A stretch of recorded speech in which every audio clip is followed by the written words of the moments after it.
Pemirsa, gerhana bulan total terjadi hari ini. Puncak gerhana terjadi pukul 6:18 dan bisa dilihat jelas di sebagian besar wilayah Indonesia termasuk di ibu kota Jakarta.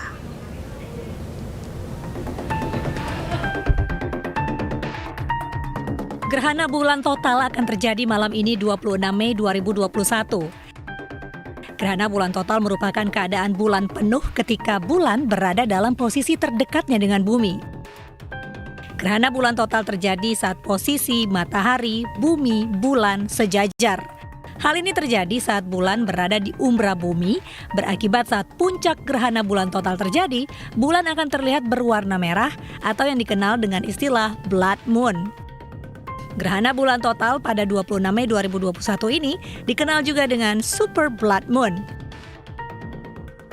Menurut Kepala Pusat Seismologi Teknik Geofisika Potensial dan Tanda Waktu BMKG Rahmat Riono, gerhana bulan total ini aman untuk disaksikan masyarakat dengan mata telanjang tanpa harus menggunakan kacamata khusus gerhana. Gerhana bulan total dapat disaksikan jika kondisi cuaca cerah berawan. Dan untuk melihat pemantauan gerhana bulan total BMKG di Ancol, Jakarta, kita sudah terhubung dengan Camar Haenda dari Ancol, Jakarta Utara. Camar, bagaimana di lokasi pemantauan gerhana bulan total BMKG di Ancol? Apakah sudah terlihat jelas?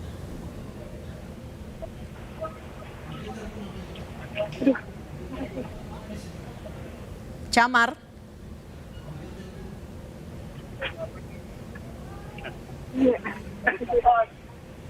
Camar, bisa mendengar saya?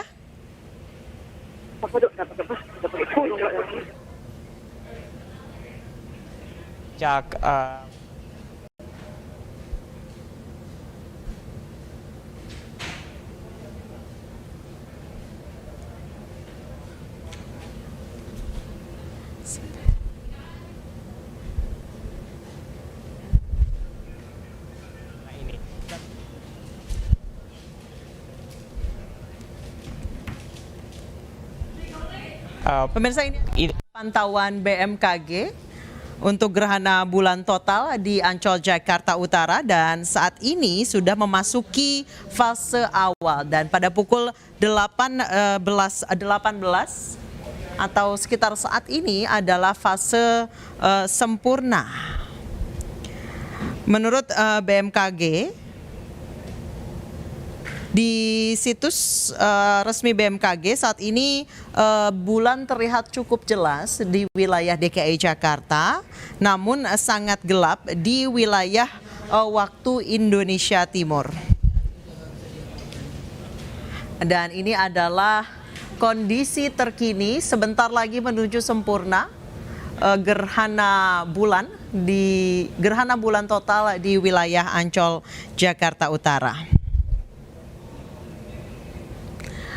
Baik, saya akan kembali memanggil rekan kami yang berada di Ancol, Jakarta Utara. Camar, bagaimana pantauan gerhana bulan di sana? Ya, Anissa dan juga pemirsa, terkait dengan pemantauan gerhana bulan total saat ini, memang pihak dari BMKG sudah melakukan pemantauan sejak sore tadi sekitar pukul 15.30 waktu Indonesia Barat. Dan terkait dengan fenomena ini memang sangat langka, dikarenakan nantinya bulan akan berwarna kemerahan, dikarenakan pembiasan cahaya oleh matahari dengan atmosfer bumi yang menyentuh ataupun mengenai permukaan bulan. Dan dapat kami informasikan, pihak dari BMKG sendiri menggunakan dua buah peralatan, yaitu teropong ataupun teleskop berjenis Vixen dengan jenis lensa yang akan memantau dan melakukan monitoring terkait dengan gerhana bulan total ini. Kemudian juga untuk puncaknya sendiri ini sudah berlangsung pada pukul 18.18 waktu Indonesia Barat, dan saat ini sedang berlangsung. Memang dari gerhana bulan total ini akan berlangsung sepanjang atau durasinya adalah sepanjang 10 menit hingga pukul 18.28. Dan untuk kuota sendiri, pemirsa, ini antusiasme masyarakat untuk melihat gerhana bulan total ini sangat luar biasa. Namun pihak dari Ancol sudah melakukan antisipasi dengan melakukan pembatasan dan juga penutupan pintu gerbang sejak pukul 19 waktu Indonesia Barat tadi. Dan saat ini untuk masyarakat yang dapat melihat ini adalah masyarakat yang sudah menunggu sejak siang tadi. Namun bagi Anda yang memang ingin melihat, dapat Anda akses melalui laman resmi bmkg.go.id/gbt. Anissa. Baik, Camar, saat ini kondisi di Ancol sendiri seperti apa? Apakah sudah terjadi secara sempurna gerhana bulan totalnya atau masih dalam proses, masih dalam fase?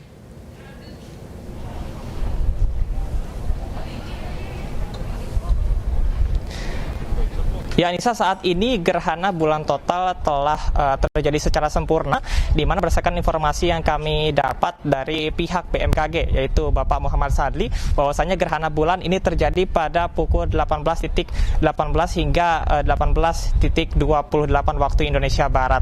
Dan memang untuk cuaca sendiri ini sangat mendukung, karena pada sore hari tadi sampai dengan saat ini cuaca cerah berawan, sehingga ini diharapkan dapat memaksimalkan tampilan dari gerhana bulan total ini.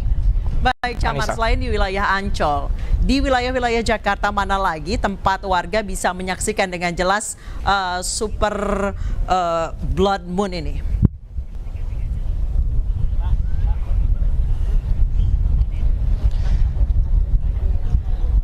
Ya Anissa, terkait dengan hal tersebut kami memang baru mengonfirmasi di dermaga Ancol saja. Namun bagi Anda pemirsa yang tidak dapat untuk berkunjung ke wilayah Ancol ini, Anda dapat menyaksikan di laman resmi bmkg.go.id/gbt. Baik, terima kasih Camar Haenda melaporkan langsung dari Ancol, Jakarta Utara, dan selamat kembali menikmati Super Blood Moon yang saat ini sedang terjadi.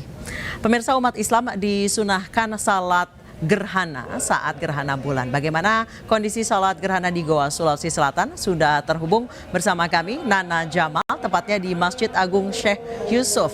Nana Jamal, apakah saat ini salat gerhana sudah dimulai di sana?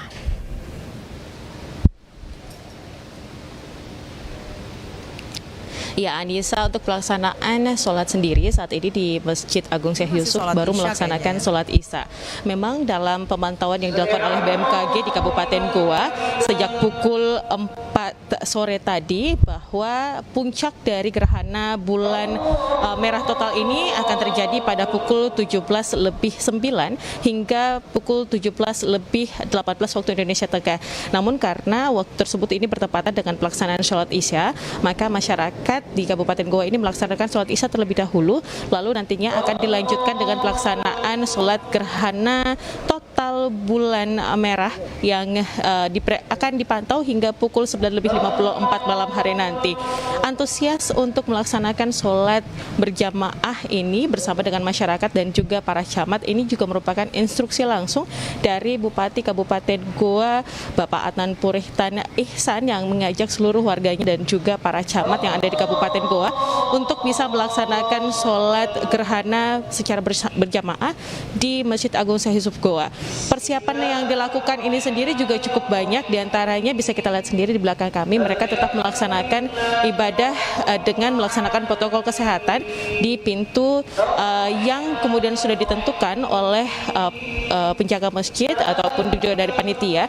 Hanya ada satu pintu yang dibuka, dan sebelum para jamaah ini masuk ke dalam, mereka harus dicek suhu terlebih dahulu, Anissa. Baik, Nana, saat ini di wilayah Goa, di mana saja ada pusat-pusat pemantauan gerhana bulan total ini?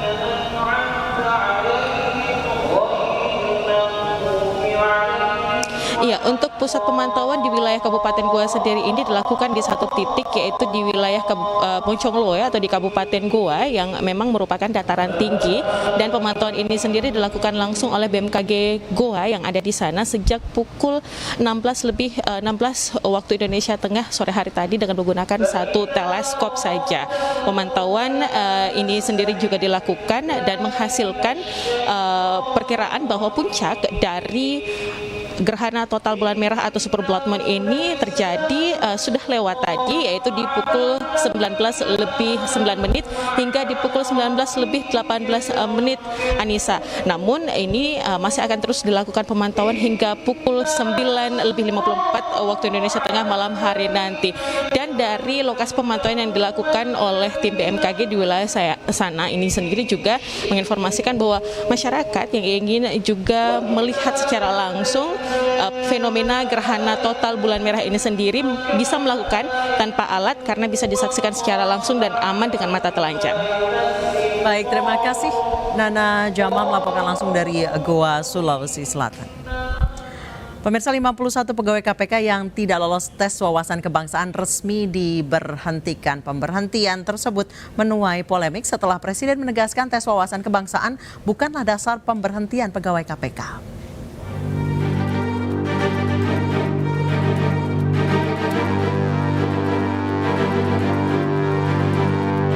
Komisi Pemberantasan Korupsi akhirnya memutuskan memecat 51 dari 75 pegawai KPK yang tidak lulus tes wawasan kebangsaan.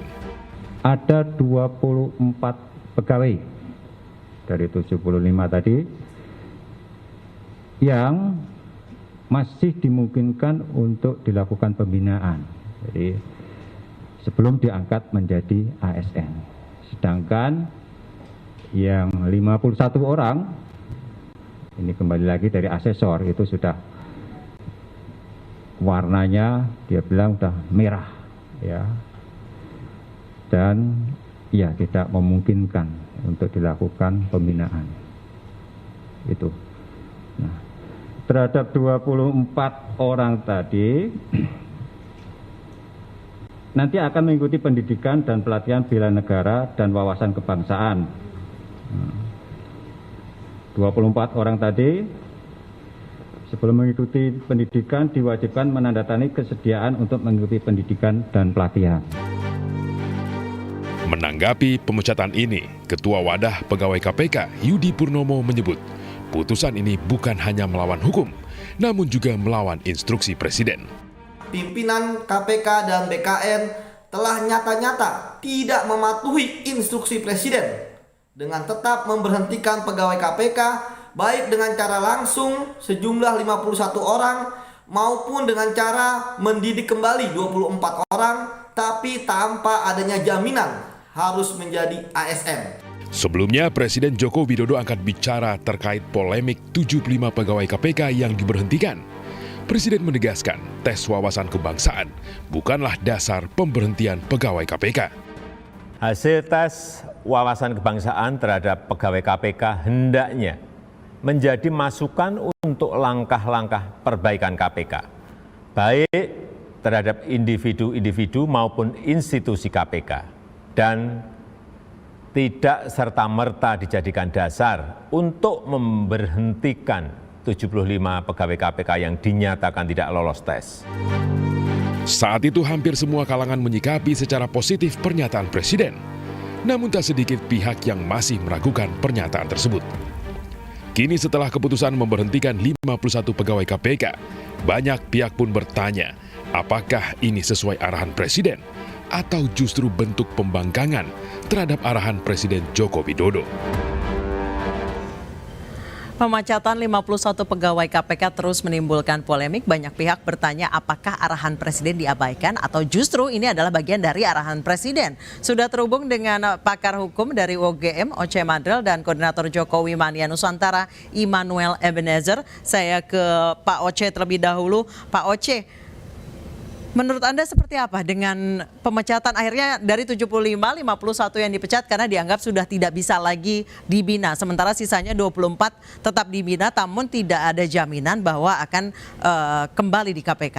Pak Oce. Pak Oce bisa mendengar kami? Baik, sambungan kami dengan Pak Oce terputus. Baik, saya akan ke Immanuel Ebenezer. Mas Eben, menurut Anda ini KPK mengikuti arahan Presiden atau justru arahan Presiden adalah dengan memecat 51 itu menurut Anda?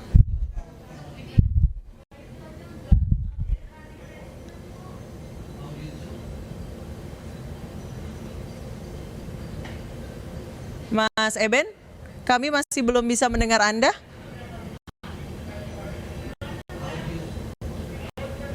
Boleh dicek mungkin di mute atau tidak aplikasinya? Nggak bisa Mbak ya, tes. Nah, kami sudah mendengar Mas Eben, silakan. Oke.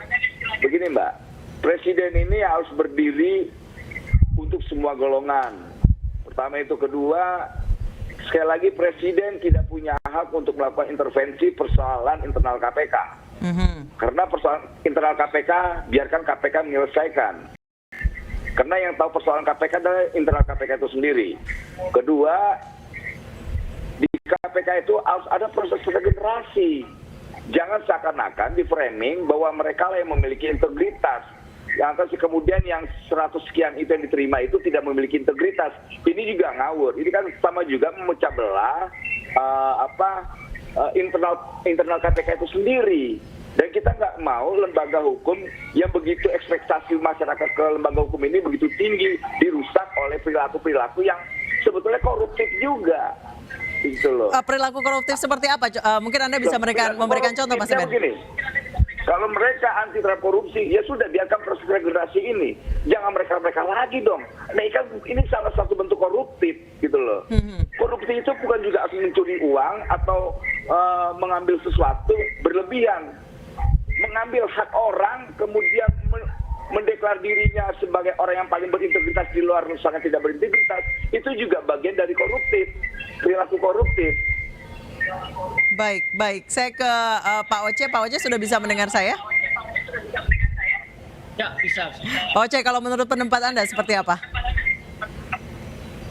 Ya, sebetulnya pertama, polemik ini kan hulunya adalah revisi Undang-Undang Komisi Pemberantasan Korupsi, Undang-Undang 19 tahun 2019 yang mengalihkan kepegawaian KPK itu menjadi aparatur sipil negara. Kemudian yang kedua, persoalan ini muncul karena tafsir dari KPK sendiri terhadap bagaimana cara mengalihkan kepegawaian KPK menjadi ASN. Nah, tafsir itu yang kemudian berkembang dalam tanda kutip dalam bahasa saya ya, menjadi bola liar sehingga ada asesmen yang sebagian besar itu dikritik oleh banyak kalangan yang disebut dengan tes wawasan kebangsaan. Yang kalau kita lihat di dalam Undang-Undang 19 tahun 2019 tidak ada yang disebut dengan asesmen semacam itu. Kemudian turunannya ada di PP 41 tahun 2020 juga tidak mensyaratkan adanya tes wawasan kebangsaan itu, tapi memang muncul di dalam peraturan. Baik, Pak Oce, mungkin Anda bisa pertegas sekali lagi. Berarti untuk jadi ASN tidak perlu tes wawasan kebangsaan itu sebenarnya? Untuk pegawai KPK yang dialihkan menjadi ASN tidak perlu, karena perintah undang-undangnya tidak demikian. Tetapi Mbak, ada benarnya juga apa yang disampaikan oleh Bang Nul tadi, bahwa peraturan komisi KPK lah yang kemudian menuliskan itu dan proses itu kemudian terjadi ada tes macam itu yang banyak diprotes oleh banyak kalangan ya. Nah, itu menurut saya pangkal masalahnya. Mestinya peralihan itu karena diperintahkan oleh undang-undang persis seperti putusan Mahkamah Konstitusi, harusnya tidak boleh merugikan hak pegawai yang sudah diangkat saat ini. Harusnya begitu. Persis seperti apa yang disampaikan oleh Presiden Jokowi begitu. Baik, menurut Anda apakah Presiden Jokowi harus intervensi? Sebenarnya begini, ada dua cara yang bisa dilakukan. Pertama, tentu saja pimpinan KPK bisa kemudian menimbang kembali keputusannya berkaitan dengan hasil dari tes wawasan kebangsaan itu. Saya kira apa yang disampaikan oleh Presiden sudah jelas ya. Pertama, hasil tes itu tidak bisa dijadikan dasar satu-satunya. Bisa dijadikan dasar, tapi nggak bisa dijadikan dasar satu-satunya untuk merugikan hak pegawai. Maka kemudian muncullah istilah program pembinaan lanjutan bagi pegawai-pegawai yang dianggap tidak memenuhi syarat. Kemudian yang kedua, bisa dilakukan dengan cara mengembalikan para pegawai-pegawai tersebut kepada jabatan-jabatan semula yang sudah mereka emban sebelumnya begitu ya. Nah, ini sebetulnya titik tekan kebijakan ini ada di pimpinan KPK sebenarnya. Pimpinan KPK punya kewenangan penuh untuk melakukan itu. Jadi sebetulnya yang harus ditanya saat ini adalah bagaimana pimpinan KPK menerjemahkan dari apa yang disampaikan oleh Presiden Jokowi itu gitu. Ini yang gap semacam ini yang kami lihat ya, yang tidak nyambung dengan apa yang dilakukan oleh pimpinan KPK. Jadi ada instruksi yang disalahartikan atau bagaimana? Iya, sebenarnya kan saya menilai apa yang disampaikan oleh Presiden Jokowi cukup jelas soal bagaimana supaya tidak merugikan pegawai. Kalau kemudian 51 diberhentikan, tentu dalam bahasa umum pun kita bisa memahami itu akan merugikan. Pegawai tetap dan tidak tetap di KPK, kemudian tiba-tiba beralih status, tapi ternyata mereka 51 ini diberhentikan, 1000 sekian diangkat, tapi 51 diberhentikan tanpa alasan yang cukup memadai, disitulah poin merugikannya. Nah, jadi pimpinan KPK banyak kasus-kasus yang kemudian jadi terbengkalai dan lain sebagainya, betul seperti itu? Ya, itu dampak lain tentu saja ya. Pimpinan KPK yang memiliki kewenangan supaya bagaimana 51 ini tidak sampai dirugikan haknya begitu. Jadi jangan sampai menyalahartikan dari perintah presiden begitu ya. Baik, saya kembali ke Mas Eben. Mas Eben, menurut Anda apakah ada yang sengaja memasukkan Kodrat Troya ke dalam KPK? Gini Mbak, ini kan problem ini harusnya dilihat oleh kelompok atau barisan yang wadah ke wadah KPK ini. Mereka dulu yang aktif melakukan penolakan revisi undang-undang KPK berkaitan dengan kegiatan ini. Tetapi kenapa sekarang kok mereka paling ngotot untuk menjadi ASN? Harusnya ketika revisi undang-undang atas ditetapkan undang-undang ini, undang-undang baru ini, mereka seharusnya keluar dong, konsisten dengan sikap penolakan mereka. Kalau saya menjadi Novel Baswedan dan kawan-kawannya, saya punya tanggung jawab moral ketika saya menolak lantas undang-undang itu disahkan, saya mundur. Itu konsekuensi dari sikap kita. Baik, jadi menurut Anda, Mas Eben, yang kemarin menolak undang-undang KPK harusnya resign dari lama? Oh, iya dong, resign dong. Gitu. Kenapa mereka menolak ketika undang-undang itu sudah dimasukkan dan sudah disahkan, kemudian mereka masih ada di situ. Baik, saya kembali ke ngotot untuk menjadi ASN. Ini kan aneh. Baik, saya ke Pak Oce, tanggapan Anda.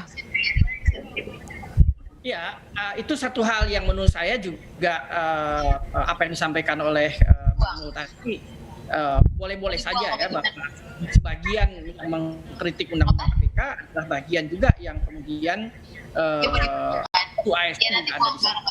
Cuma poinnya lebih kepada bagaimana supaya peralihan status ini pertama tidak merugikan pegawai yang sudah ada. Kemudian yang kedua, bagaimana melaksanakan kebijakan undang-undang, kebijakan peraturan pemerintah, dan kebijakan yang diputuskan oleh Mahkamah Konstitusi. Jadi kita kalau mau objektif, lebih tepat bicara di sana. Soal bagaimana protes terhadap revisi undang-undang KPK, menurut saya betul. Isu ASN adalah bagian yang diprotes di sana. Tetapi kan ini sudah diputuskan oleh Mahkamah Konstitusi bahwa peralihan status itu konstitusional, maka untuk beralih status menjadi ASN tidak boleh pegawainya dirugikan. Dan menurut saya sebagian besar pegawai itu sikapnya sudah berada di sikap yang sama dengan putusan Mahkamah Konstitusi itu. Nah, ketika kemudian sikapnya sama dan menjalankan keputusan negara, tapi kok dirugikan begitu? Baik, Mas Eben, silakan. Problemnya. Mas Eben, silakan. Begini, sikap Ketua KPK sampai sekarang menegaskan bahwa tidak ada yang namanya pemecatan. Yang ada adalah pembinaan internal. 51 dipecat, 24 dibina, Pak. Oke, kalaupun dipecat, ini kan mereka sudah melakukan perlawanan dan sudah memframing institusi ini seakan-akan sudah merubah jadi dirinya menjadi orang yang pro korupsi, dan itu kan penghinaan terhadap institusi itu sendiri. Dan menurut saya apa yang dilakukan Novel Baswedan dan kawan-kawannya itu sikap mereka sikap orang yang tidak bermoral. Mereka dulu yang menolak revisi undang-undang KPK, kemudian undang-undang KPK disahkan, kemudian mereka masih ada di situ. Udah di situ aja. Ketahuan bahwa mereka orang-orang yang tidak, menurut saya, tidak memiliki integritas. Baik, langsung Pak Oce, silakan. Iya, boleh saja apa yang disampaikan oleh Bang Nul itu menurut saya bisa saja menjadi salah satu argumentasi. Tetapi begini, kalau kita kembalikan kepada aturan main kepegawaian, maka tentu ada yang namanya syarat-syarat, misalnya syarat-syarat pemberhentian atau syarat penerapan kepada pegawai. Nah, kalau memang seperti yang disampaikan oleh Bang Nul tadi bahwa pegawai-pegawai ini melakukan berbagai macam pelanggaran, maka tentu ada prosedur tertentu yang lain yang bisa dilakukan, tetapi tidak dalam konteks peralihan. Nah, konteks peralihan itu kan simpel sebenarnya. PP 41 itu bicara simpel. Peralihan itu adalah proses beralihnya status kepegawaian sampai menjadi ASN. Itu di PP 41. Tapi kalau soal hukuman tadi indisipliner dan lain-lain, itu saya kira wilayah yang lain yang bisa dibicarakan kemudian. Baik, terima kasih Pak Oce Madril dan Mas Immanuel Ebenezer telah bergabung bersama kami di iNewsroom. Apapun statusnya dari pegawai KPK, yang penting pemberantasan korupsi tetap harus jalan terus tanpa adanya pandang bulu. Terima kasih telah bergabung bersama kami. Pemirsa, usai jeda kasus pemerkosaan yang dilakukan oleh anak anggota DPRD Bekasi menemui babak baru. Informasi selengkapnya akan kami hadirkan usai jeda.